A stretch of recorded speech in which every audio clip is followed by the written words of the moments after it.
debate questions on a whole range of topics as they try to persuade you that they deserve your vote. And the questions are coming from our audience here and from among thousands of emails and tweets which have been sent during the week. If you want to join the debate, you can, of course, do so on Twitter using the hashtag BBC Debate. And when we're finished here at 9:30, Emily Maitlis is going to have live reaction. I'm here in the spin room where politicians and journalists are gathered to watch the debate. I'll be back at 9:30 with John Pienaar, and we'll be gauging reaction from some of those parties who took part and from some who didn't. Join me after the debate. And so, of course, there are rules for these debates that have been carefully worked out by the broadcasters. We're not free for our audience to cross-question them or me to do too much. The actual pattern here is that the 5 leaders, who haven't been told the questions in advance, that's very important, will each be given a minute to answer each question before there's 10 minutes or so of debate between them. And then we begin, as the other debate began, with opening remarks from the leaders. They have 1 minute each. We've got a host of stopwatches here to time it, but they have 1 minute each, and we start with Leanne Wood. People across the UK are looking for an alternative to the grey, stale politics as usual. And people are seeing through the austerity myth. They told us that slashing services would deliver recovery for all. It is not. Plaid Cymru has a vision for a post-austerity society. Our MPs will work with progressives from other parties to deliver prosperity, investment and job creation, public services and strong communities. Cuts are a choice. Austerity and the old politics are not inevitable. Plaid Cymru will not apologise for speaking up for Wales at every opportunity. And we will work for a new politics, cooperating with others for the good of all. Thank you, Leanne. Nigel Farage. This general election has become farcical. Every morning, billions of pounds being offered, showered around like confetti. They're trying to bribe you with borrowed money. Now, UKIP has come up with a fully costed, verified plan that shows we can cut the taxes of working people in this country to bring about real economic prosperity. And we do it by cutting the bloated overseas foreign aid budget, our contributions to the European Union. Let's take back control of our country, take back control of our borders, put in place an Australian-style point system to control immigration, and take on the big corporate giants who've driven down salaries and made life so difficult for our 5 million small businesses. It's only UKIP that is prepared to talk straight. I'm not frightened of upsetting the very politically correct class who are afraid to touch difficult issues. No, we'll tell it as it is. And I have a feeling that I'm the only person here saying what a lot of you at home are really thinking. Ed Miliband. We need to change our country. For 5 years, we've seen bills rising faster than wages. We've seen an NHS going backwards, and we've seen young people fearing they'll have a worse life than their parents. Now, David Cameron has chosen not to come tonight. He's chosen not to defend his record. I believe that Britain can do so much better, and not a penny of our plan is paid for from extra borrowing. So we'll have more doctors and nurses in our NHS, paid for by a mansion tax on properties worth over £2 million. We'll clamp down on the tax avoiders, and we'll freeze your energy bills till 2017. These and other ideas will help working families. But I'm going to reject ideas that you'll hear tonight that will hurt working families, like taking Britain out of the European Union or breaking up our United Kingdom. If I'm Prime Minister, I'll always put working families first, because that's the way we succeed as a country. Thank you very much. Nicola Sturgeon. To those watching in Scotland, my promise is this. If you vote SNP, we will make your voice heard. The SNP will always stand up for Scotland's best interests. My promise to everyone is that the SNP will work constructively to deliver progressive change for ordinary people right across the UK. For as long as Scotland remains part of the Westminster system, we have a shared interest in making it work better for the many, not the few. Now, the truth is that no one party looks likely to win an outright majority at this election. That means we will need to build bridges between our different parties if we are to deliver real change. The SNP will work with people of like mind to bring about an alternative to austerity, protection for the NHS, a higher minimum wage, more jobs. A vote for the SNP is a vote to make Scotland's voice heard, but ours will also be a voice for new, better, progressive politics at Westminster for everyone. Thank you very much. Natalie Bennett. There's been a powerful opposition in Parliament in the last 5 years. Her name was Caroline Lucas. Caroline is leading the way in restoring the NHS and our railways and fighting against fracking. You can elect a strong group of Green MPs like Caroline with a vision of a humane, sustainable Britain. Don't believe the advocates of spiteful austerity. This is the world's 6th richest country. We can give our young a properly funded education. We can provide free health and social care for our elderly. We must make sure that everyone has food on the table and a stable home to live in. The Green Party are the real challengers, offering 1 million new jobs, combating climate change, restoring vital community services.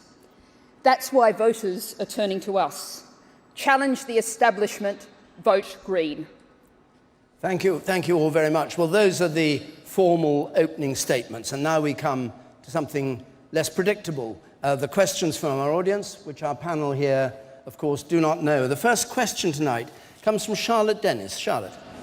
As someone about to enter the job market, do you think it's fair to increase government spending, like so many of you plan to do, when my generation will be left to pay off the debt?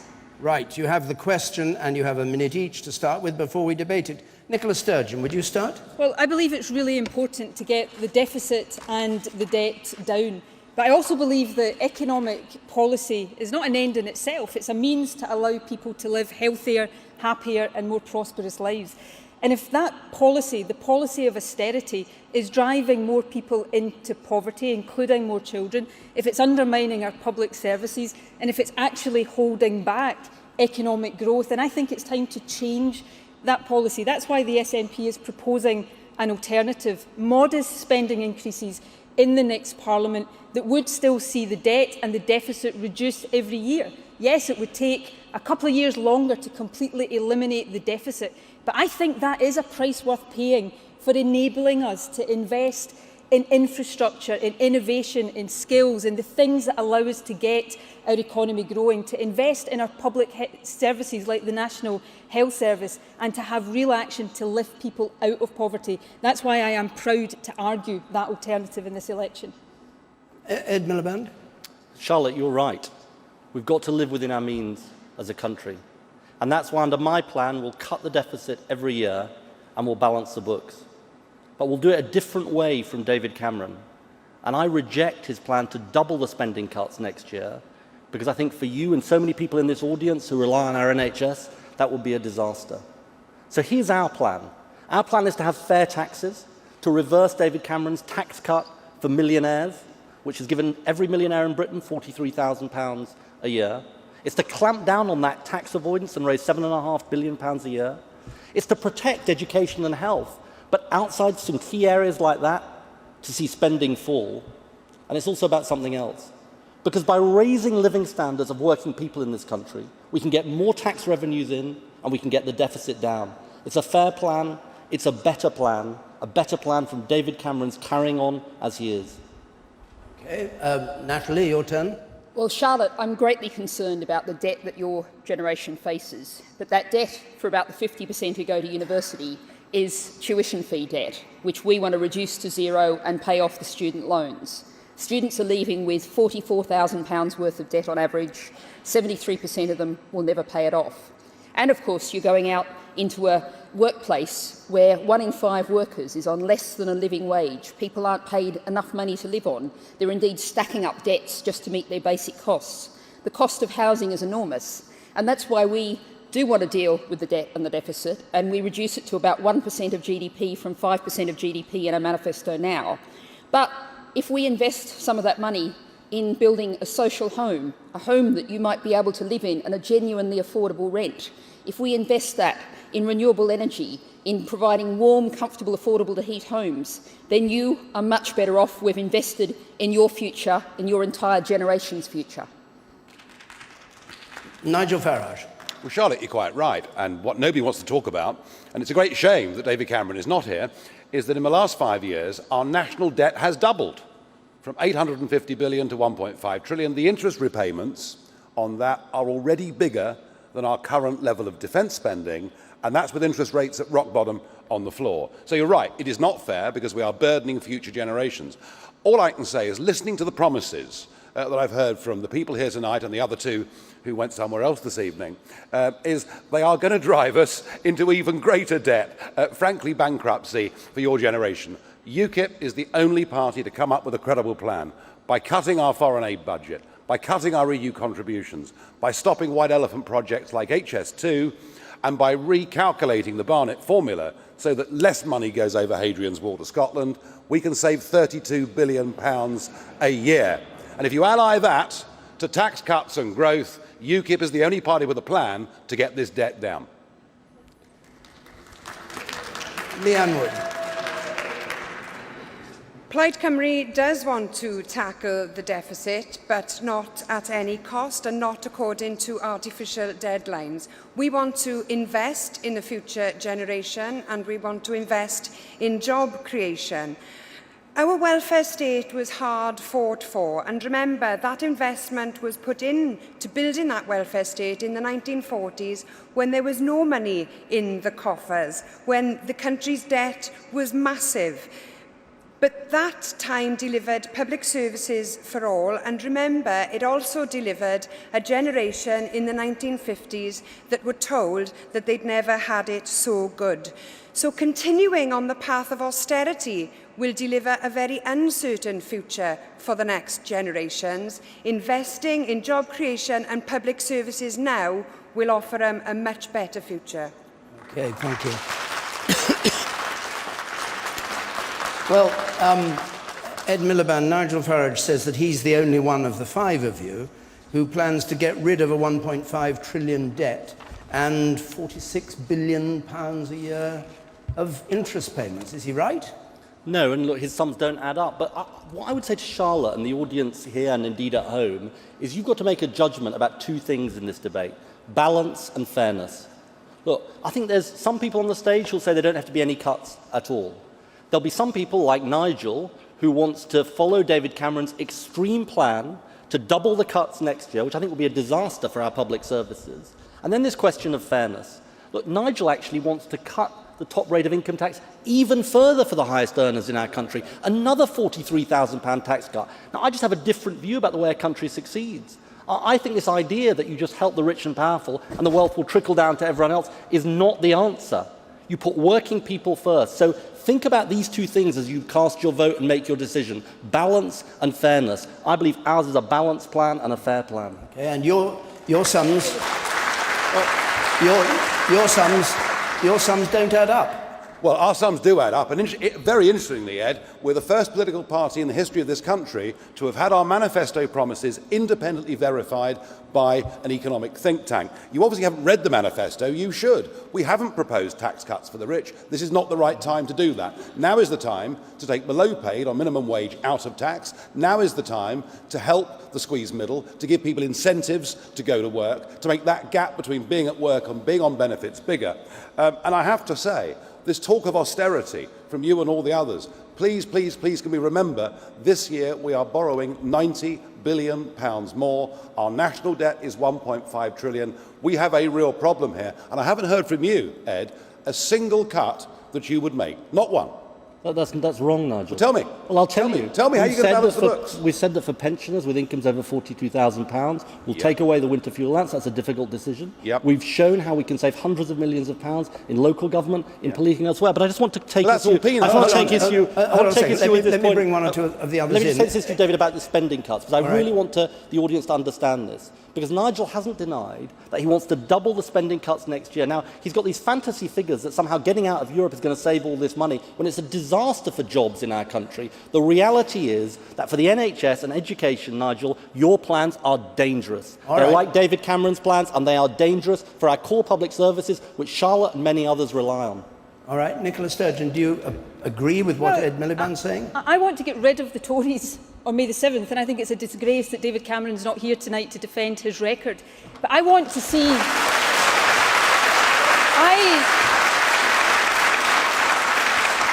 I want to see the Tories replaced with something better. When Ed talks about cuts outside the protected areas, that's jargon. Let me tell you what that means. That means cuts to social care, to social security, to local government services, to defence. Ed's in the position that he's so thrilled to austerity, so scared to be bold, that he's not even doing the right thing by the NHS. He's not promising the money the National Health Service needs. I think it's time not for a pretend alternative to austerity. It's time for a real alternative to austerity. That's what I'm offering. And if Labour won't be bold enough on its own, I think people should vote for parties that will hold Labour to account and make them bolder.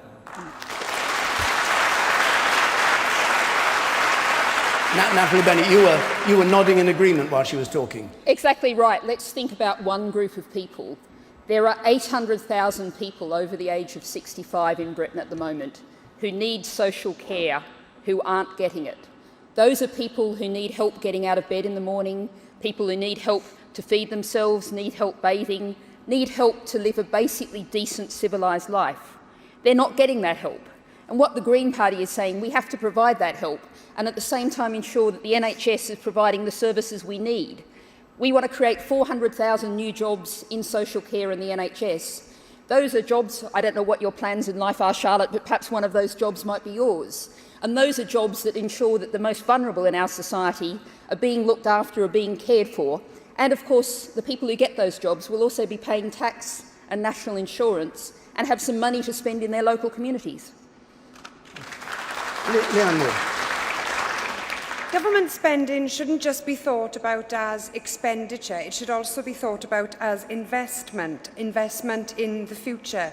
Now, austerity has delivered, we've paid a high price for austerity. 31% of children in Wales are in poverty, 29% in your constituency of children are in poverty, thousands of people on food banks, 30% of people where I live, young people, are out of work.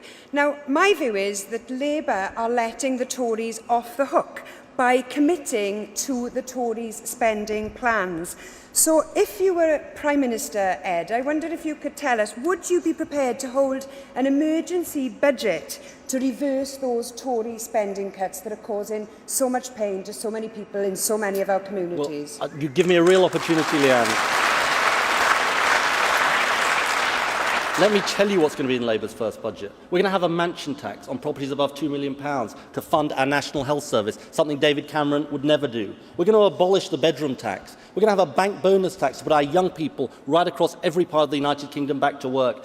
And I do say to some of the people on stage tonight, let's not pretend there's no difference between me and David Cameron. You know, Nicola, there's a huge difference between me and David Cameron. Just the three things that we've mentioned and so many other things besides. And look, the real danger in this country is of a re-elected David Cameron who doubles the spending cuts, falling living standards and a threat to our National Health Service. And that is the big choice on offer at this election. But Nicola is saying you should be bolder.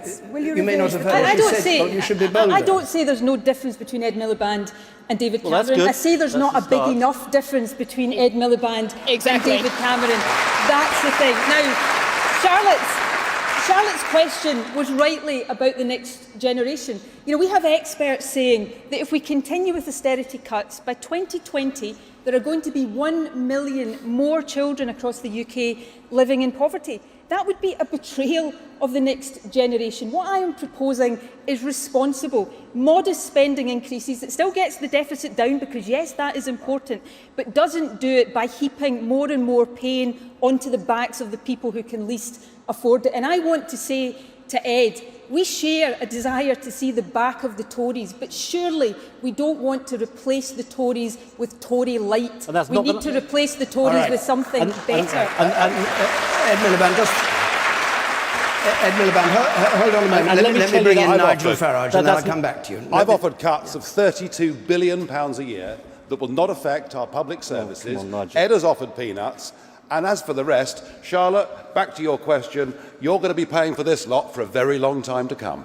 I want to respond directly to Nicola Sturgeon. Because, look, Nicola, the other thing you're not telling people tonight is that with your plan for fiscal autonomy, you're planning £7.6 billion worth of cuts in Scotland. The Institute of Fiscal Studies says it. And what's that based on? That's based on your very principled desire for your drive towards independence. You haven't given up that desire towards independence. Now, I don't want to break up the country. I want to run the country in a different way. I think the problem in our country is not that we're one United Kingdom, it's that we're run for the richest and most powerful, and we should be run for working families again. And my plan does it, but it's a responsible plan, Nicola. It's not a plan that denies we need to get the deficit down. It's not a plan that denies to Charlotte that we need to balance the books or people at home. And people at home know we have to live within our means. And you can come along on the stage tonight and deny the need for difficult decisions and then plan £7.6 billion worth of cuts in Scotland, but I don't think it's going to convince anyone. All right, Natalie, and then I'll come to you. You quote the IFS at me. The IFS said about you that if people vote Labour, they don't know what they're voting for. Now, we know you voted with the Tories for £30 billion of cuts. You say that's not your plan, but there will be cuts. Tell us tonight, because people have a right to know, what is the scale of the cut? How much cut are you talking about, and where is the axe going to fall? It's a simple question.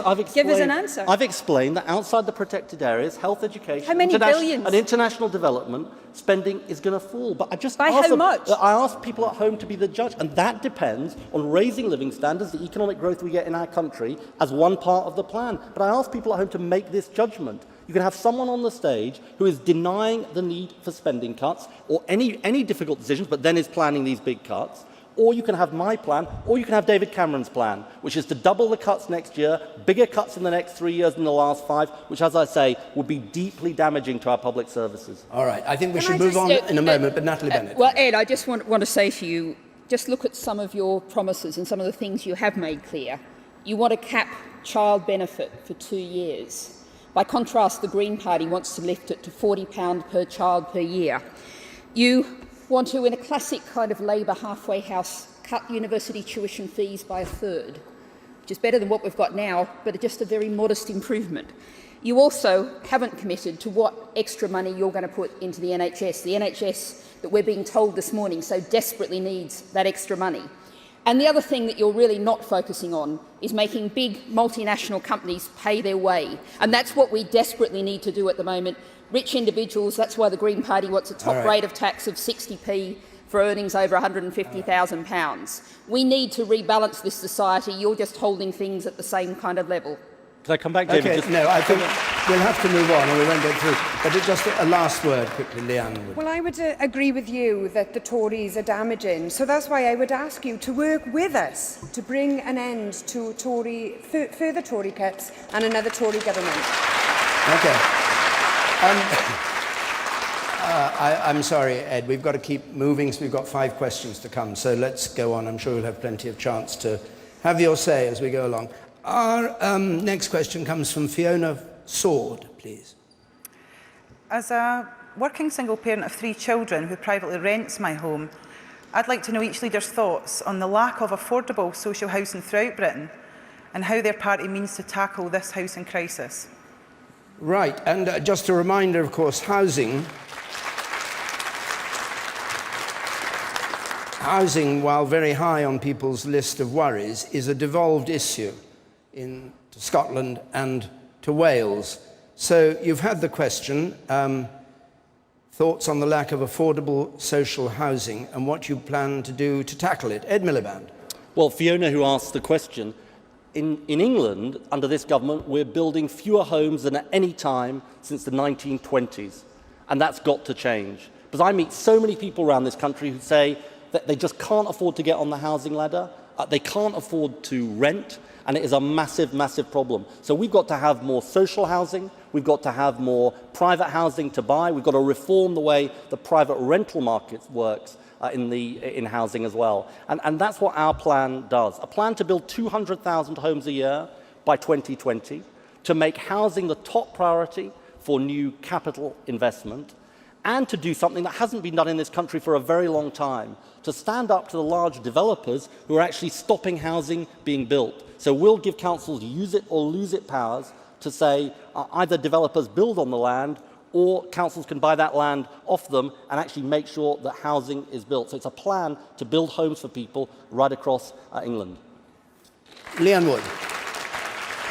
Well, Plaid Cymru would oppose the Tories' plans to extend the right to buy because we believe that there should be more social housing and not less, and tackling rising homelessness will not be addressed by allowing more people to become private home owners.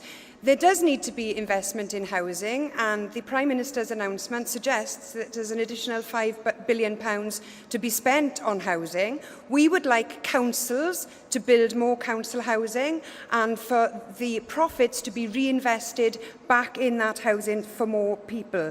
We would also like to see rent caps in order to make housing for rent more affordable for people in all communities.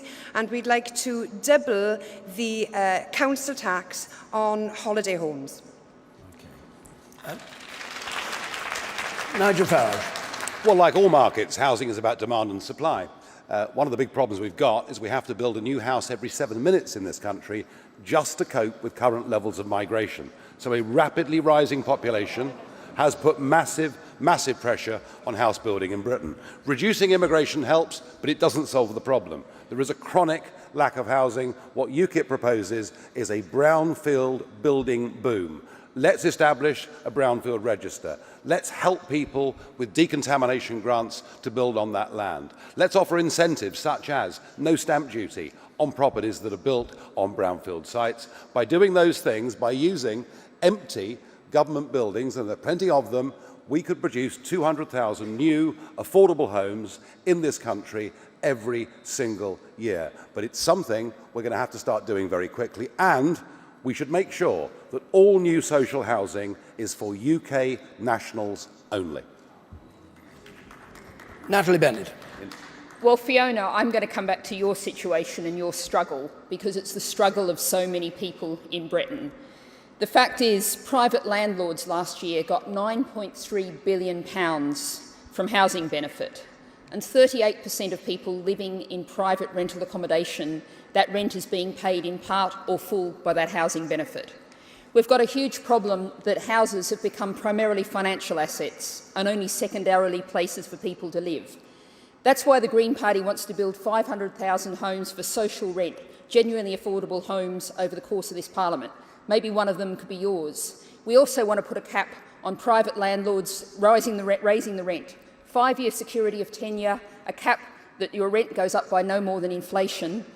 We really need to turn this around and turn homes into somewhere that's secure, affordable, that you're not 6 months and you're thrown out and you have to look for a new place and have a whole new huge deposit to pay. Okay. Thank you very much. Nicola Sturgeon. Well, Fiona, I think housing is possibly one of the biggest issues in this election campaign. In Scotland, we have a target of 30,000 affordable houses by 2016. We're on track to meet that. We're also considering rent caps to help people in the private rented sector. But I think we need to go much, much further. SNP MPs in the House of Commons would vote for a target of 100,000 affordable homes a year across the UK. But we also need to make sure if we're building new homes for rent, we protect them for people who need to rent. I think the Tory idea to extend the right to buy to housing association properties is one of the worst ideas I've ever heard. In Scotland, we've abolished the right to buy, not because we're against home ownership. We help people into home ownership through Help to Buy and shared equity, but because it's a policy that's had its day. We need to build more houses for rent, and then we need to protect them for those who can't buy and need to rent. So, thank you. So, as listening to you, in Scotland and Wales, this idea of people in housing association accommodation being able to buy won't run. It won't happen if there's a Tory government return that does it for England. Is that right, Leanne Wood? Well, we've suspended the right to buy. When Plaid Cymru was in government in the National Assembly for Wales, we passed legislation to enable local authorities to suspend the right to buy in areas of high housing pressure. Because of the point that Nicola just outlined, we need to protect the numbers of housing available for social rent. So certainly if Plaid Cymru was in government in the National Assembly for Wales, we would not go ahead with this policy. It is one of the worst policies that you can think of. If you're thinking about reducing homelessness, this will increase levels of homelessness, and that's just not on. Okay. Edmund Bandy,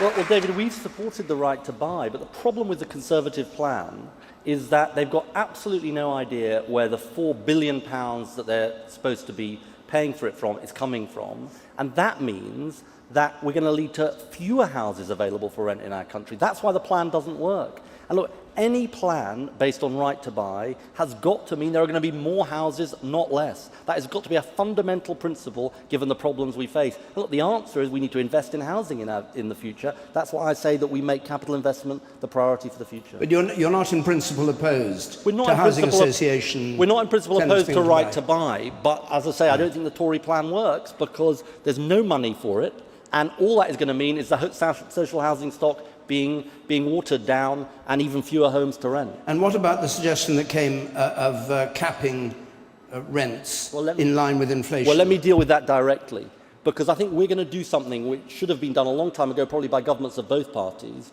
which is to say that we'll have 3-year tenancies, not 1-year tenancies in the private rented sector, because so many young people, so many families are facing dreadful insecurity, and within those 3 years, we will cap the rents. Because I think it makes sense that people can have some stability when it comes to private rented housing. And one other thing, we will also ban letting agents from charging tenants fees. Because at the moment, letting agents charge fees to tenants and to landlords. It's not fair, and lots of people lose out in our country as a result. Nigel Farage.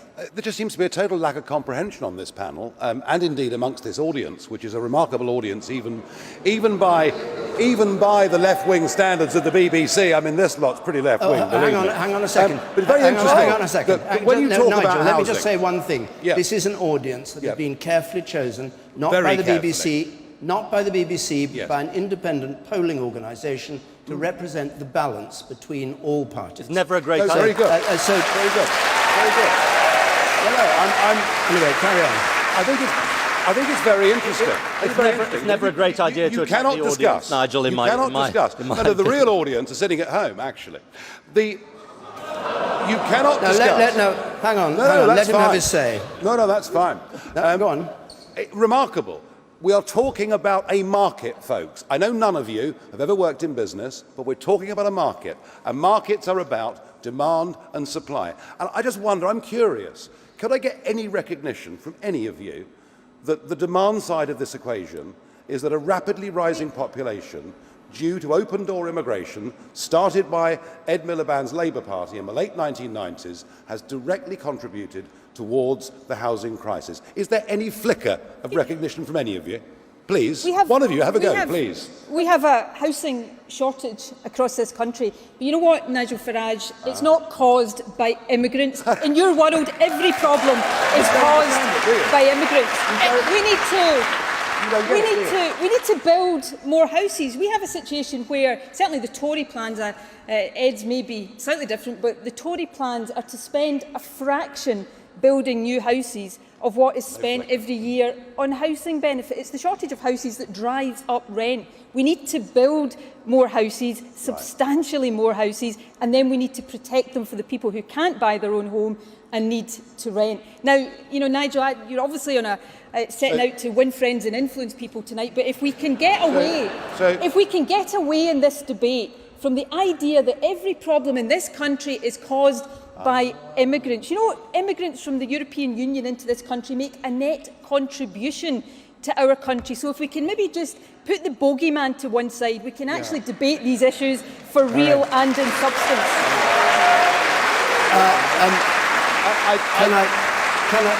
Can I just alert you all to the fact, you don't know the questions that are coming, I do, and there is a question coming on immigration, so let's perhaps not go in too much depth on that for the moment. just astonishing. I mean, if you cannot You accept, are, yes. if you cannot accept, if you are not worldly enough to accept there is a demand supply side to this equation, then I'm I do accept I'm very that. sorry. I want to come I'm back. very, very sorry. I Natalie accept Bennett. demand and supply. I simply don't accept that all of the demand bit of it is down to immigrants. Natalie, That's what Natalie, I- all right, I- let's I leave- am- When the population goes up, Hang on, Nicola, you two. when the population goes up, there is more demand for houses. All It's right. not difficult, really. Natalie Bennett. I Natalie am Bennett. going to leave the immigration debate till later. I look forward to that one. But I'm going to take up your beloved market, Nigel. Yeah. You're blaming immigration, but we have a market-led housing policy over the past decade or more.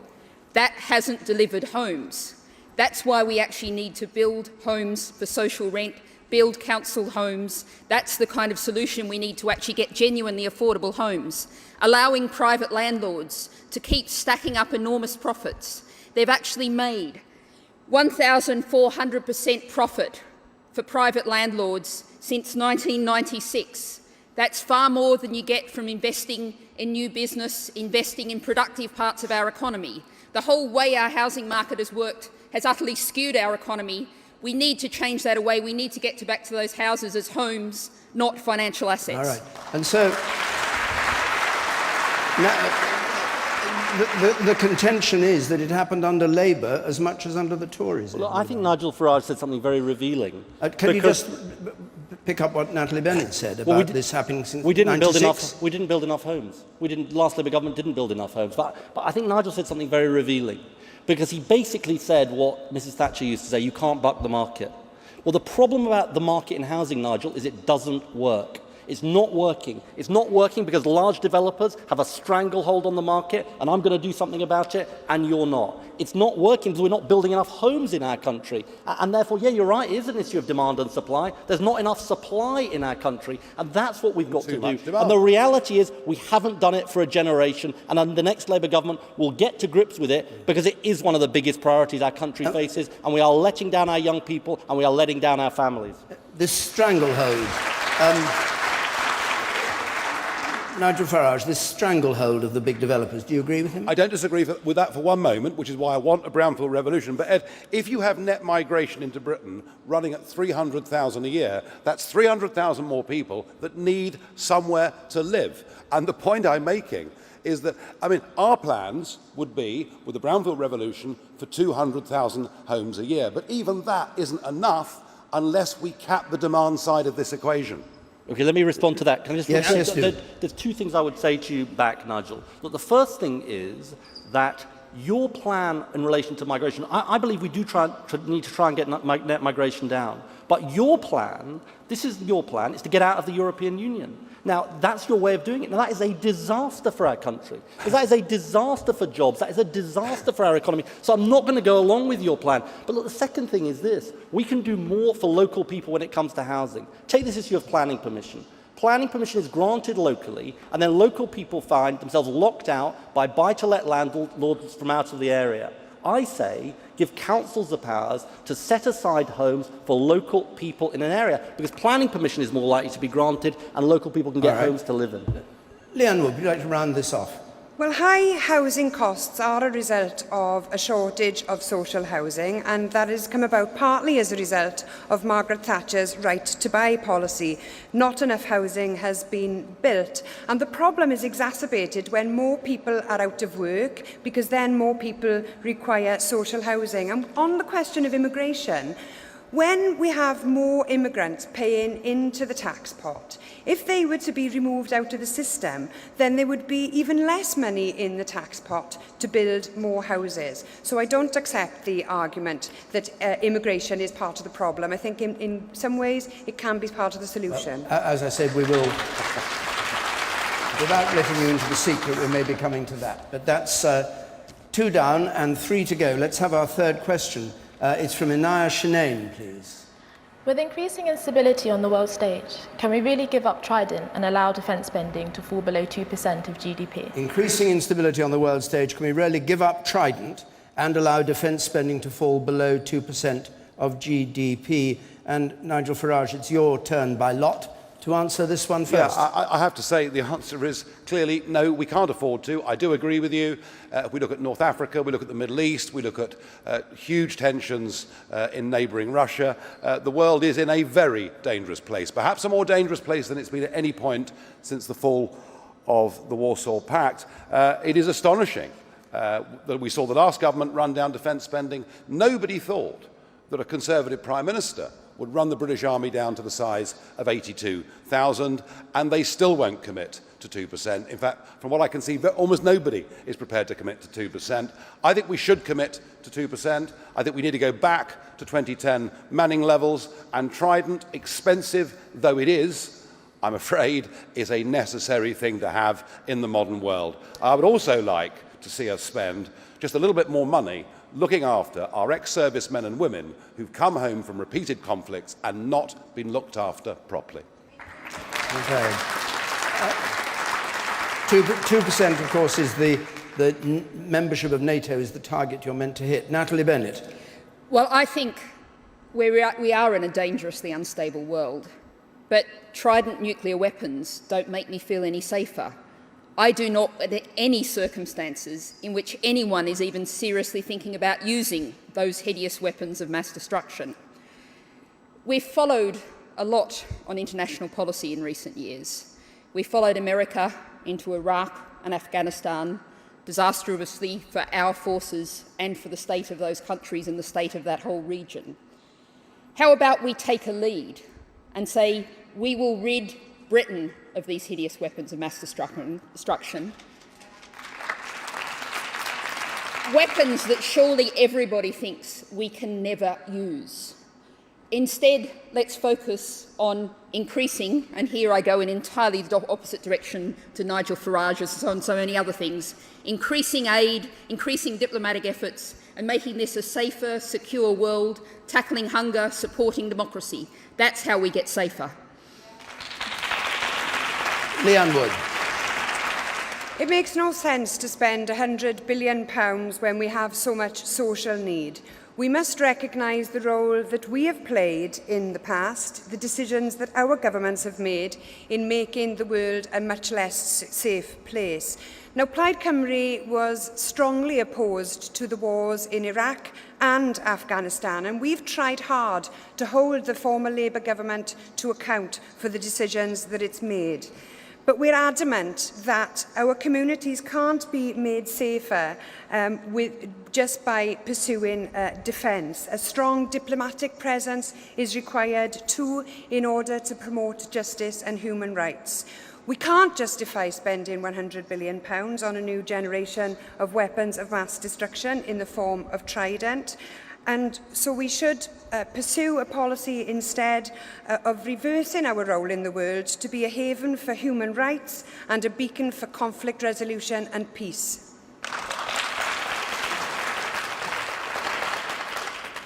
Nicola Sturgeon. Well, national security is of paramount importance. It's one of the most important responsibilities of any politician and any government. But I think we need to make sure that the country is defended appropriately.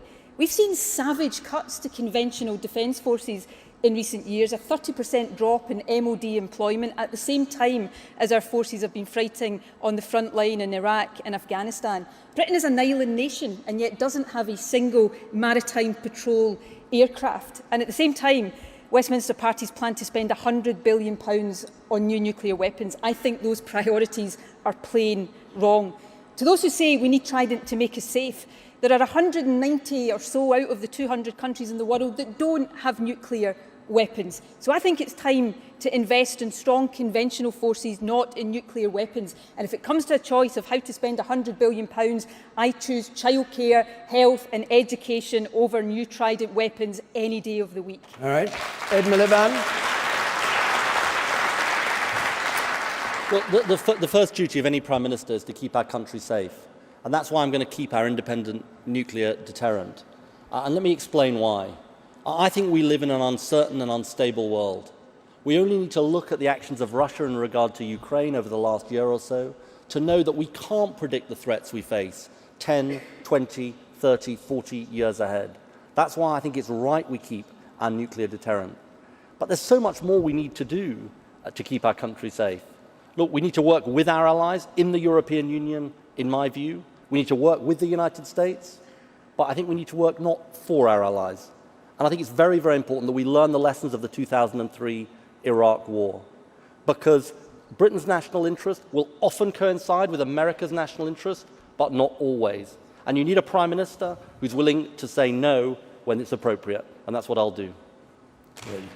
Thank you very much. Well, those are the opening statements. Now, Nigel Farage, do you find yourself in a measure of agreement with Ed Miliband on this, Trident and the 2% of GDP spending? I do. All that slightly worried me was that Ed thought that perhaps we should be using the EU for defence. Now, it's absolutely clear Jean-Claude Juncker, President of the European Commission, has said they are building a European army. And we've got a bit of a choice to make here.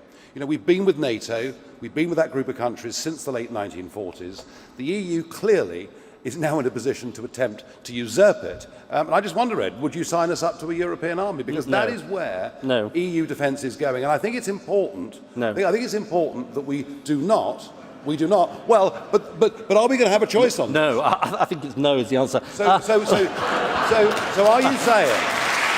So are you saying that if 27 countries push ahead and form a European army, that you as Prime Minister will keep us out of it? Yeah, there's not going to be a European army. But look, let me explain. Well, but there is going to be a European army. No, there isn't. Let me explain. Hang on. Hang on, Ed. Last year, I was on with Nick Clegg.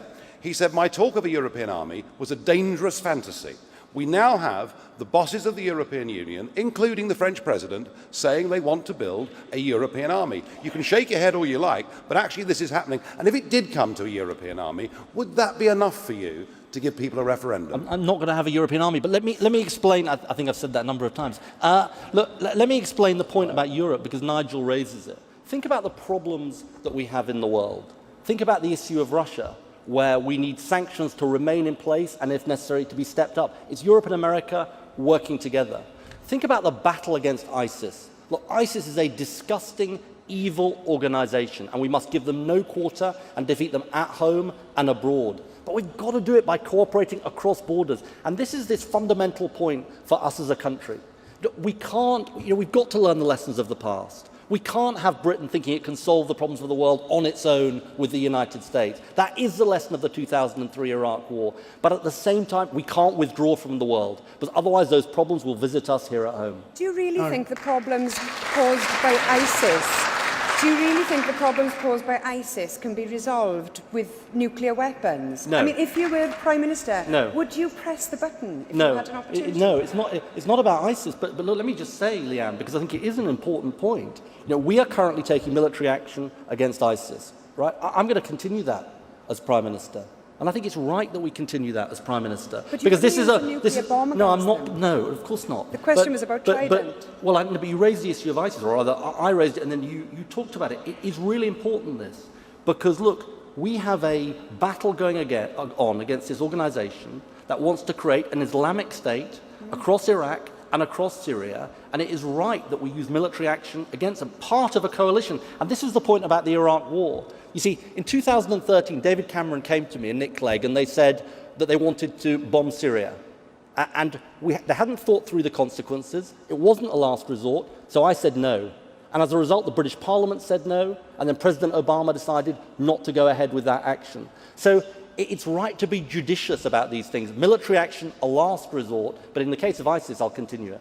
All right. Nicola Sturgeon, can I come to you? Am I right the SNP used to be rather wary about NATO, and you now believe that we should be in NATO? Is that right? If Scotland was an independent country, we believe we should be a member of NATO. Sorry, can you say it again? If Scotland had become an independent country, we didn't vote for that last year, our policy was that Scotland would have been a member of NATO. 25 of the 28 member states of NATO don't have nuclear weapons. Can I say, Ed and I don't agree on Trident, although I think some of his members agree with me on Trident. But can I say, I thought the Tory attack on Ed last week was absolutely disgraceful. This is a Tory government that sent P45s to soldiers while they were serving on the front line. But this is an issue about priority. Ed's right when he says we live in a dangerous world, and Leanne's absolutely right to say that Trident will not defend us against ISIS. I take the view that the world we live in is not made safer by us renewing our nuclear weapons. If we want other countries to give up their nuclear weapons, surely we should lead by example. We should then make sure we've got strong conventional defences so that we can protect ourselves in a dangerous world, and we should make sure we're investing the £100 billion in things that build a better future for our children. And Natalie Bennett, I take it what you've just heard is not music to the Green Party's ears. Well, no, we support the current planned levels of spending on our military over the term of the next Parliament to 2020. There are important roles for our military in self-defence and an important role in UN peacekeeping. Instead of being the world's policeman with America, as we have been over recent decades, we should be taking our part in terms of UN peacekeeping around the world. But I particularly want to focus on the point about ISIS and that region, because what's really important is regional countries are feeding ISIS. Money is coming through them, through countries in the region. What we need are strong diplomatic efforts to put pressure on that region, and we also need to stop pumping our own arms into that region, particularly like countries like Saudi Arabia, which are huge human rights abusers, hugely fueling conflict in the region. That needs to stop. Right. Leanne Wood, you in agreement? Well, I would agree with a lot of what was said there. Where would you disagree, since we're in a debate rather than a... Well, I would disagree mainly with my friend on the far right there. We already spend 6% of our budget on defence. I think that that proportion can be spent more wisely. I don't see the sense in spending £100 billion on renewing the Trident, replacing the Trident nuclear missile system. But I do think that there is a strong argument for making sure that the troops that we do have serving abroad are properly equipped and that they are looked after when they come home, because far too many of them end up on the streets as homeless or in prison as a result of not having proper aftercare. And Plaid Cymru has worked very hard in ensuring a strong deal for veterans through the work of my colleague Elfyn Llwyd in Westminster. And you'd back the 2% of GDP? No, we think that's an arbitrary sum. NATO fixed, NATO decision. Yes, and even the Prime Minister has said that he's not prepared to commit to that level of expenditure. The expenditure on defence is 6%, and what is allocated can be spent better than it is. All right, Nigel Farage. I didn't quite get the 6% bit, but no, surely 2% isn't very much. We should think of it rather like paying the premium on our home insurance. You know, we very much hope there isn't going to be a fire next year, but if there is, we better be insured. And I very much doubt, with our defences where they are at the moment, that we will be capable of defending ourselves, and certainly if one of our dependent territories, such as the Falklands, was to face a problem again, we do not have, at the moment, the military capability to do anything about it. To ask for just 2% of our total spend to be on defence, I don't think is asking for very much. All right, thank you very much. I think we'll move on to another question. And this one comes from Leon Matthew, please. Leon Matthew. Immigration has put public services at great risk. What are your plans to deal with this? Immigration has put public services at great risk. What are your plans to deal with this? Natalie Bennett. Well, I'm afraid, Leon, I entirely disagree with the premise of your question. What's put our public services at risk is austerity, failure to invest, and privatisation, particularly of our NHS. Now, I am an immigrant. I've chosen to become a British citizen to make my life in Britain. I came as a visitor. I loved the British way of life. I loved the traditions, the culture, and I decided to stay and make this my home. I went into politics because I want to improve that, I want to protect it, and I want to make sure the vulnerable and our natural environment are protected. Now, I live in Somers Town in central London, a very diverse community. There are migrants there. Some of them are cleaners, some of them are doctors, some of them are grandmas. They're all contributing to the British way of life, to the British life in their own way. Now, there's someone here on this platform who wants to utterly demonise those migrants, and you know who I mean. I want to celebrate the contribution of migrants to Britain, and I believe we all should be doing that.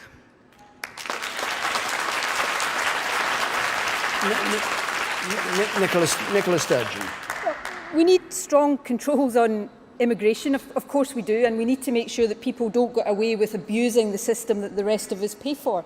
And yes, there are parts of the UK where housing and public services are under real strain. But I think the answer to that is to build more houses and invest in our public services, not to scapegoat immigrants. I fear that the debate at Westminster on immigration is driven far too much by Nigel Farage and UKIP. I think it's important that we do remember some key facts. EU immigrants to our country do make a net contribution to our public finances. A clear majority of migrants work and pay taxes. A majority of those who don't work are students. And of course, hundreds of thousands of people go from this country to other countries all of the time to live and settle there. How would we feel if they were spoken about the way we sometimes allow migrants here to be spoken about? So let's have the debate, let's not duck the issues, but let's make it civilised and not have it driven by the intolerance of Nigel Farage and his colleagues.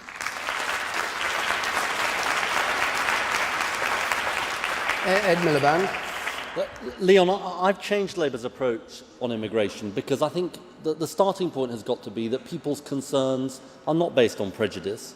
People's concerns are real, and we have to address them. That's why we've said that if people come here, they won't get benefits for at least the first 2 years, because I think people should contribute before they claim.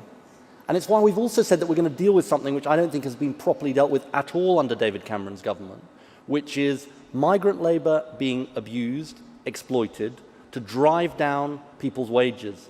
You know, when I talk to people around the country, it's one of the biggest sources of concern and anxiety for them, because they say, my wages are being driven downwards, you've got migrant labour being brought in, paid less than the minimum wage, and nobody's doing anything about it. It's time to act. It's time to act on the rogue employers, it's time to act on the gangmasters, it's time to act on the rogue landlords, it's time to have fairness, because I'm going to counter exploitation wherever I find it, because we're going to protect the working people of this country.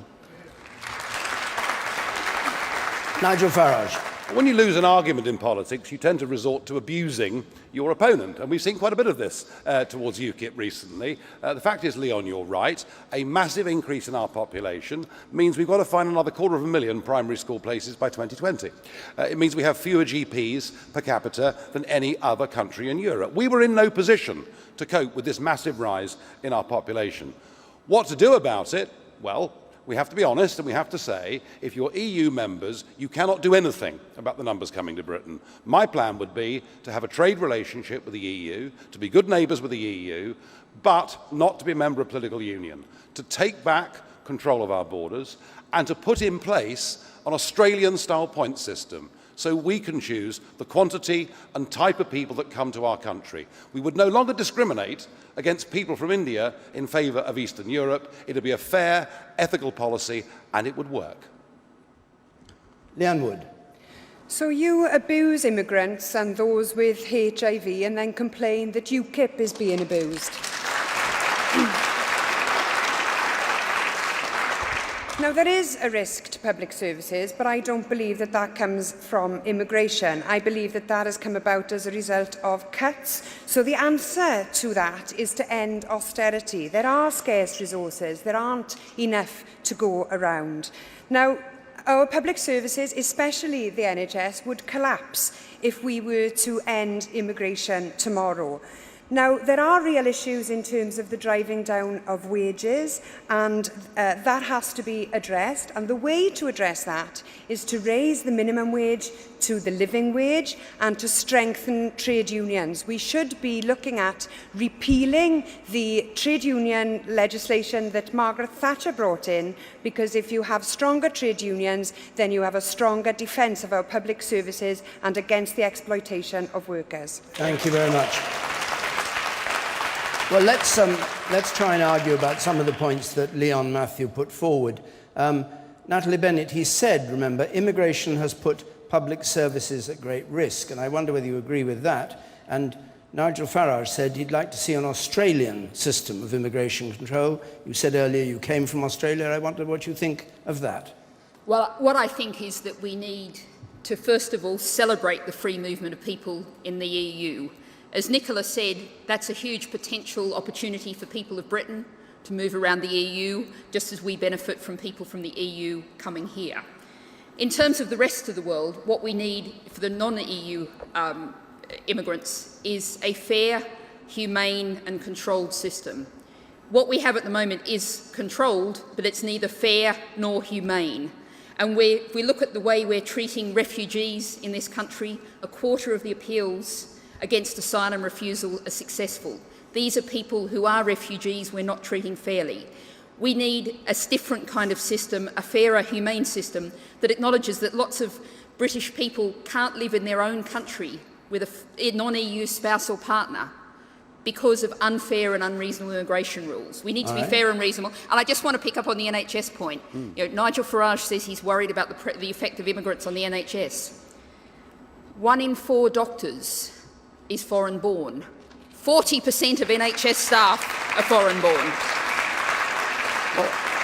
All right. Nicola Sturgeon, you said in your opening statement that you wanted strong controls, I think those were your words, on immigration. What kind of controls would you like to see? Every country has to make sure its border is properly regulated and monitored, that we don't have people coming into the country who have no right to be here. So I think everybody accepts strong and effective immigration controls, but we need to make sure that we have immigration that is right for our economic needs. When you pander to UKIP, you often end up making the wrong choices. One of the changes that the Tories made after they were elected in 2010, that I hope Ed will reverse if he becomes Prime Minister, was to take away the post-study work visa. That means that students who come here from overseas, who we help to educate, whereas previously they could stay here for a couple of years to give something back to our economy, now can't do that. So we deprive ourselves of their economic contribution, and we're hurting our universities into the bargain. Now, I know people's concerns are real. I represent a constituency in Glasgow with high levels of Eastern European immigration. I know the pressures on housing and public services. I know the exploitation that many immigrants face. But the answer to that is to crack down on the bad landlords and the gangmasters. It is to build more houses and invest in our public services. We're a nation of emigrants as well as immigrants, and we should treat immigrants the way we would want immigrants from our country to be treated wherever they go to settle. So just going back to your remark, when you said you wanted strong controls, do you want fewer immigrants into Scotland, or are you happy with the level as it is? I don't think this putting a cap, we should encourage immigration that's right for our needs. We should look at, and Natalie and Leanne are right to point out the way in which people who come here from overseas contribute to our National Health Service. We shouldn't be ideological about this. We should be pragmatic and practical about it. What does our economy need? That's what should drive our decisions on immigration. And I fear increasingly it's Nigel Farage who's wrongly driving the decisions that some of the Westminster politicians are making. Nigel Farage. Well, I mean, the fact there are some very good foreign doctors and nurses that work in this country is not the point. It does make me, of course, ask the question why we're not training more of our own nurses, but isn't the point. The point is that health tourism to this country costs us a very great deal of money. People in government have to make tough choices. And if the choice is that we increasingly say to people, particularly older people, we cannot treat you for breast cancer, we cannot treat you for prostate cancer, we haven't got the money, whilst at the same time we allow people to fly into Britain who have got no link with this country and contributed nothing to this system, and but we're prepared to give them the drugs for being HIV positive. You then get yourself to a situation where you ask yourself a sane question. Is the job of the National Health Service to look after people here, or is it to be an international health service? And I can assure you, whatever you may think on this panel, the vast majority of British people want this to be a national health service. David, here's the problem I have with you, Nigel, is you want to exploit people's fears rather than address them. And that is the problem with what you say on so many of these issues. I mean, look, you want to end all the racial equality laws, apparently. One of your MEPs made a disgusting slur on one of Nicola Sturgeon's ministers, Hamza Yusuf, and called him Abu Hamza. I mean, every time, Nigel, you cross the line. Now, look, I'm the son of immigrants. And I've recognised the Labour Party needed to change. And we had to do a lot of hard thinking about this. And I don't think we should just dismiss people's concerns as prejudice. But for the unity of our country, the diversity of our country, which is a strength, we've got to handle these issues in an appropriate, sensible and balanced, not exploitative way. And I'm afraid, Nigel, I think you failed that test. Can we just come... Well, Ed, can we come, will you? sorry, can we come back again to the first part, that public services have been put at great risk? I don't know how many of you would accept that I do, part yeah. of the question. I know you do. I do. What about you, Leon? Well, I would add this. We've got a doctors' shortage in Wales. We've got fewer doctors per head of the population in Wales than almost every other country in the EU. And this is due in part to a tightening of the immigration rules under the previous Labour government, which saw fewer doctors come into Wales from the Indian subcontinent. And that's caused particular problems in A&E and in paediatrics departments. And as a result, the Labour government in Wales are centralising hospital services, moving services away from people. So this debate has caused real problems for our health service in Wales. Now, if you were a foreign doctor, would you want to come to the UK into the climate, the anti-immigration climate that we have here? Of course we have to train more doctors, but it takes an awful long time to train a doctor, and we have problems in the Welsh NHS now. I want to cut... David, can I... Yes, Nigel Farage, I'll bring you in after. Yeah, I just wonder, Ed. Hold on, let me just bring Ed in. Of course there are pressures on public services. There are pressures on public services, and immigration is one of the pressures on public services. But the reason why our National Health Service is failing is because of David Cameron's government. Look, we've seen 5 years of the NHS going backwards. We've seen 5 years of a top-down reorganisation that nobody wanted and nobody voted for. And people's experience in A&E, people's experience waiting longer for operations, that can be turned round. There's a shout from behind me that Labour started that. Well, look, I mean, our audience isn't meant to the lady take who part, said, so the lady said, you. I'm proud of our record on the NHS. When we took over in 1997, people were waiting 18 months. Then it was 18 weeks, and now we've seen the NHS going backwards and backwards under David Cameron. And I really fear for the future of the NHS with his extreme spending plans. That's why we've got a plan to turn it round, and it's a funded plan. The money the NHS needs. Labour are running the NHS in Wales. It's not good, you know. And the argument you've made, Leanne, is that David Cameron has cut the Welsh budget so much that that has led to cuts in Wales. And the truth is, the NHS is struggling in Scotland because Nicola hasn't met her A&E targets for 5.5 years. It's got challenges in Wales. It's got challenges across the country. The answer is to have a proper funding plan for our National Health Service. All right, let's not get diverted into a debate on the NHS, which took up a lot of time in the first debate. But Nigel Farage, do you want to come in on this? I just want to say that I think Ed is trying to defend a record that wasn't all that good, really, was it? You were the guys that brought the big private equity boys in to the National Health Service and privatised a large chunk of it. You were the people that saw the massive growth of MRSA. You were the people that saw presided over the Mid-Staffs Hospital. But my question to you, if you become Prime Minister, will you run a national health service, or will you continue it to be an international health service? And that is what voters want to know. Well, I'll answer you directly. Look, there are rules in place and they've got to be enforced so that when people come here from other countries, we collect the money from them. But Nigel, the thing you've got to answer is this, because people at home need to know this. You don't want the National Health Service. You want a private insurance system of healthcare. You've said it on the record. You've said you want to return. And just to come in on something that you, Ed Miliband... That's your real agenda, and you'll support David Cameron with his plans to privatise the National Health Service. And Ed Miliband... We have not... No, you cannot conduct this debate. Nigel, can you just pause a moment? We're not debating the NHS. All right? Well, I'd like to answer on that, please. Well, you can have one brief answer, and then we must move on. Stop lying. UKIP believes in the National Health Service, free at the point of delivery. It was you that privatised a large chunk of the health service, and you're lying, and you're lying. Ed, I believe it's time to come in now. Of people, and you keep on doing it. All right, and lying you made the point. won't win you the election. You've made the point. All right, you could, of course, if you've been accused of lying, Natalie you wanted could to come reply. in, David. I thought you wanted to come in. I did. Natalie, briefly. I think it was probably my turn.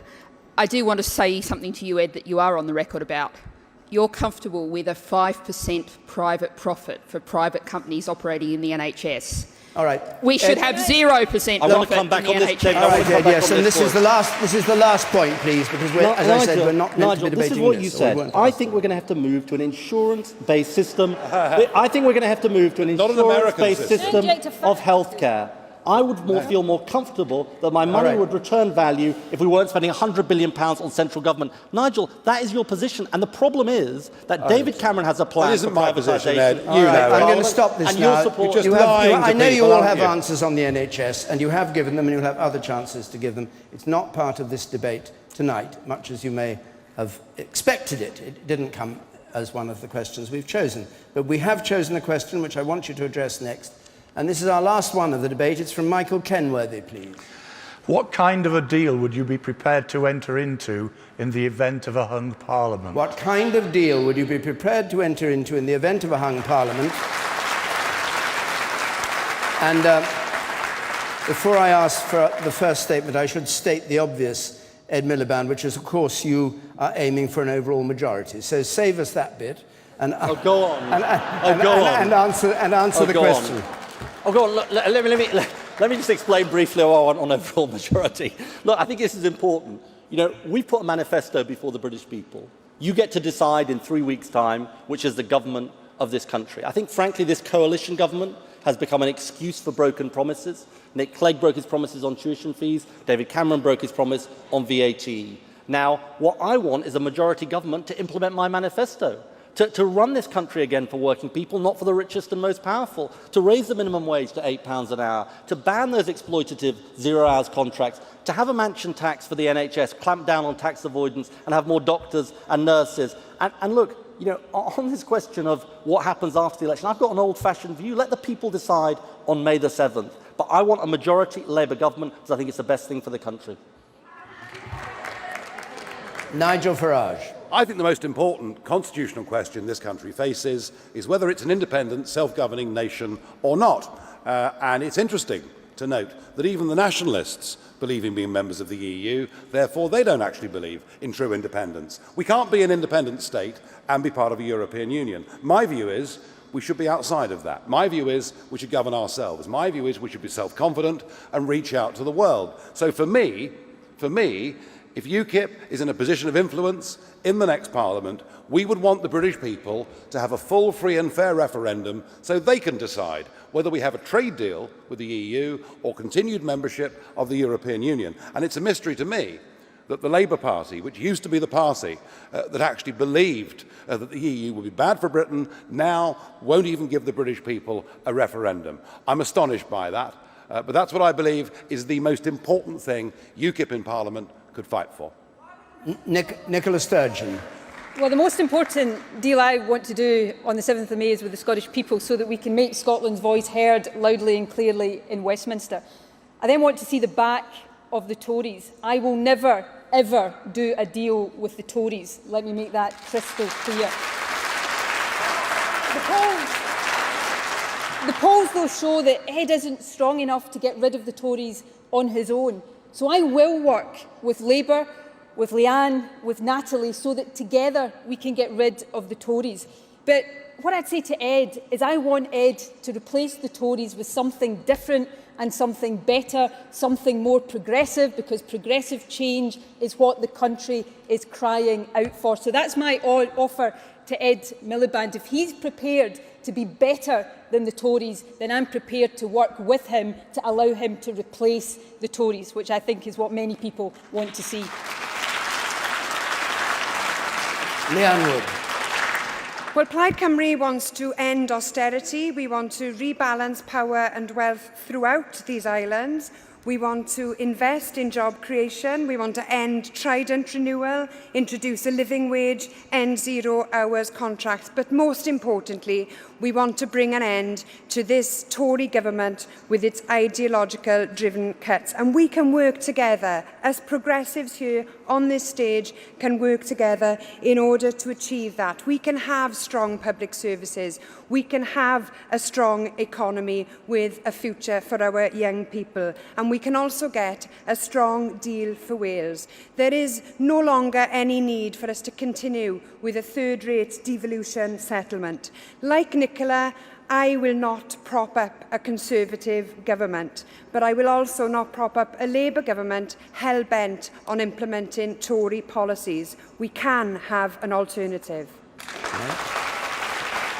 Natalie Bennett. First of all, to be very clear also, we would do nothing to prop up a Tory government in any way at all. But what voters are increasingly doing is looking towards voting Green. In the last election in 2010, about 1 in 100 people voted Green.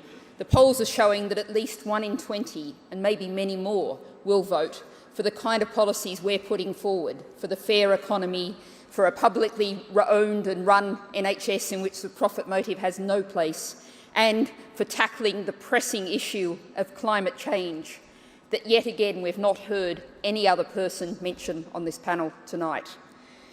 A strong group of Green MPs can build on the brilliant work of Caroline Lucas. We're prepared to work with Ed on a vote-by-vote basis, but as Leanne and Nicola have said, what we need is a much stronger alternative to the Tories, and sadly that's not what Labour is offering. Okay. So, Ed Miliband, you've heard the offer that came from Nicola Sturgeon. She'll support you. Her offer, she said, if you pursued more progressive policies. What's your reply to her? That I've got fundamental disagreements with you, Nicola, because in the last couple of weeks, you've revealed that you haven't ruled out having a second referendum on independence in the next 5 years. Now, look, we've got very different views. I mean, I respect your views that you want to break up the country, but that's not my view. I think that would be a disaster for the working people of Britain. So we have profound differences between us, David. That's why I'm not going to have a coalition with the SNP. But because I'm never going to put at risk the unity of our United Kingdom. And why? Because I care too much about the working people of our country. And I think it would be a disaster for us to start competing against each other, driving down wages, dismantling the basic state pension, which is a foundation of security in retirement, and dismantling our country. So it's a no, I'm afraid. I don't know what Ed Miliband is talking about. The question of independence was for the referendum last year. This election is about getting rid of the Tories. And Ed, whatever differences you have with me, surely they are as nothing to the differences both of us have with the Tories. This is about how we deliver better politics for people, not just in Scotland, but right across the UK. This election is an opportunity to seize an alternative to austerity, to protect our public services, to create more and better jobs, to have a higher minimum wage, to protect our National Health Service. Ed's going into this election not promising the money that the National Health Service needs. What I'm saying is I can help Labour be bolder to deliver the change that we really need, because that's what this election is about. For me, it's about making Scotland's voice heard. But secondly, it's about delivering real change, not pretend change, but real change for people right across this country. Don't turn your back on that, Ed, and let David Cameron back into Downing Street. Oh no, Nicola, look, here's the situation. You've got a very odd approach, because you claim you want a Labour government, but you're saying anyone but Labour. In England, you're saying vote Green. In Wales, you're saying vote Plaid Cymru. And of course, in Scotland, you're saying vote SNP. And you know that for every one less Labour MP, the likelihood is that we'll end up with David Cameron and Nick Clegg, not on the stage tonight, perhaps with a bit of Nigel thrown in. And the truth is, you want to gamble on getting rid of a Tory government. I can guarantee that we get rid of a Tory government if you vote Labour in this election. And the reality is this. If on May the 8th, there are more anti-Tory MPs in the House of Commons than there are Tory MPs, then if we work together, we can lock David Cameron out of Downing Street. So tell me tonight, is it the case that you would rather see David Cameron go back into Downing Street than work with the SNP? No, surely that cannot be your position, Ed. All right.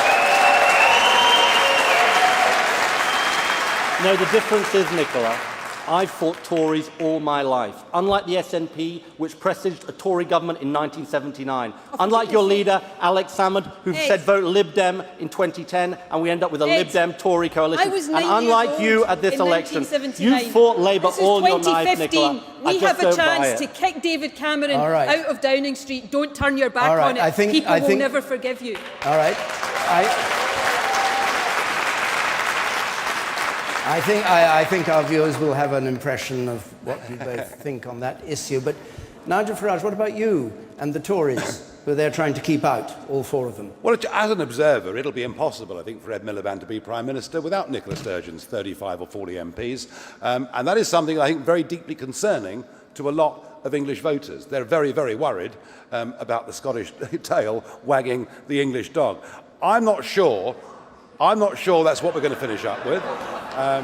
Well, that's the reality. Scotland is 10% of the House of Commons chamber, but may well, in coalition with Ed Miliband, lead to a situation where we continue with the Barnett formula, because Ed has promised to keep that. So I think English voters are worried about that. My view, David, for UKIP is this. I would happily say to you that UKIP could have worked with a Labour Party that believed in the British people having a say on the greatest constitutional question of the day. They've turned their backs on it. The Tory government... Sorry, you would have supported Labour if they offered a referendum on... If they'd offered a referendum, we could have done business, but they've turned their backs on the British people. That is the only issue for you. None of the social issues, not the NHS, not education, just Europe. The only issue is, do we govern our own country and control our own borders? And Mr Cameron, having repeatedly refused a referendum, now says he'll have one. Our job will be to have an honest one, all right, and not a stitch-up. Let's hear from the Greens and from Plaid Cymru. Leanne Wood.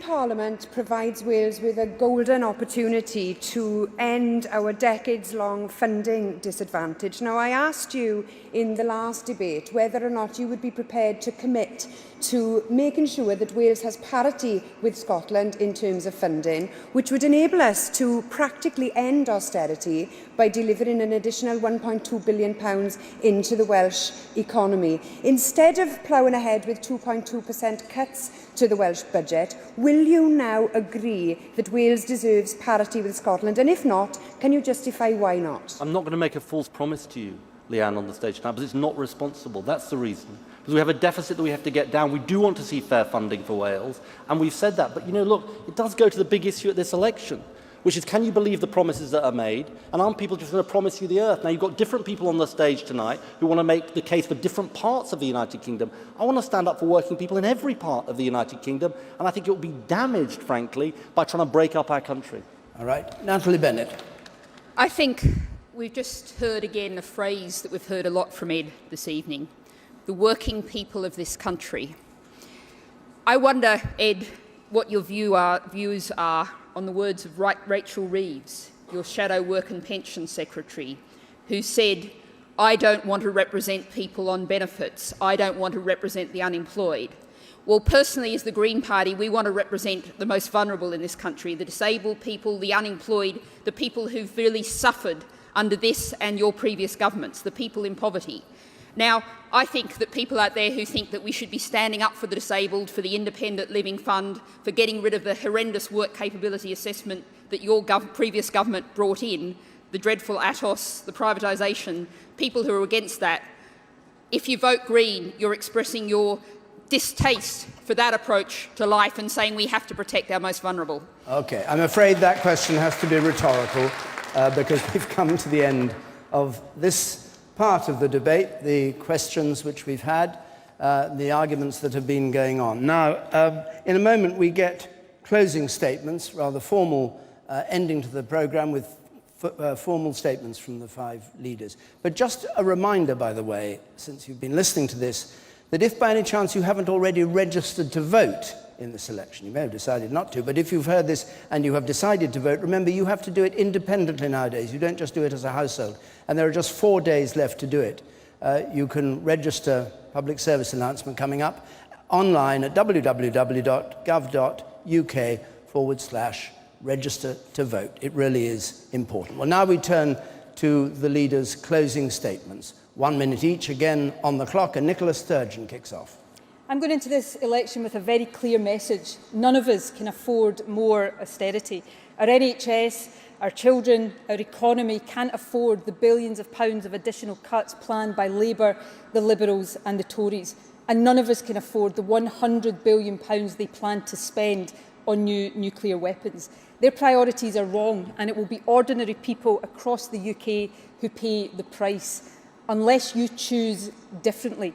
We've seen tonight that Labour alone will not be bold enough to deliver the real progressive change that people need. A big team of SNP MPs can force the pace of progressive change. We offer an alternative, real investment in the NHS and housing and childcare and jobs. To voters in Scotland, I ask you to vote SNP to make Scotland's voice heard. And to voters elsewhere, I pledge that ours will be a voice to deliver real change for you too. Leanne Wood. Plaid Cymru does not accept that this is as good as it gets. At this election, we can change course. Tonight, we've heard the leader of the opposition refuse to reverse Tory spending cuts. Opposition that promises more of the same is no opposition at all. You have an alternative. In Wales, Plaid Cymru offers a vision to rebalance power and wealth throughout these islands, away from the powerful few. Now is exactly the time to invest in our people. Public services, a living wage, an NHS fit for the 21st century, all nations equal in terms of resources and self-government. If you like what Plaid Cymru has to say, then vote for us. Vote for Plaid Cymru, the Party of Wales. Thank you. Diolch yn fawr. Natalie Bennett. We don't have to take any more of this. The Tories' heavy austerity has cut deep into the lives of those who can least afford it. Labour isn't challenging austerity, just offering a slightly lighter version of the same failed recipe. What does that leave? The Lib Dems. Many people voted Lib Dem in 2010 to keep the Tories out. They won't be doing that again. Tactical voting has given us the kind of politics that we have now. Instead, I urge you to vote for what you believe in, for our future and for future generations to come. If you agreed with me tonight, vote Green. Don't listen to the people who tell you that you'll have to settle for a pale imitation. If you want real change, you have to vote for it. It's time to vote for hope. It's time to be bold. Vote Green. Ed Miliband. You've heard tonight from 5 different parties, but there's one fundamental choice at this election. Do we carry on with a Conservative plan that says we should put the richest and most powerful first in our country? Or do we choose a different idea? I believe it's time to put working families first again in our country, putting your living standards first, having more doctors and nurses in our National Health Service, having a future for our young people, all underpinned by cutting the deficit every year and balancing the books. Now, David Cameron refused to come and debate tonight, but I've got a message for him. David, if you think this election is about leadership, then debate me one-on-one. I believe my ideas, my vision for the country, is better for the working families of Britain. If you disagree, then prove it. Debate me and let the people decide.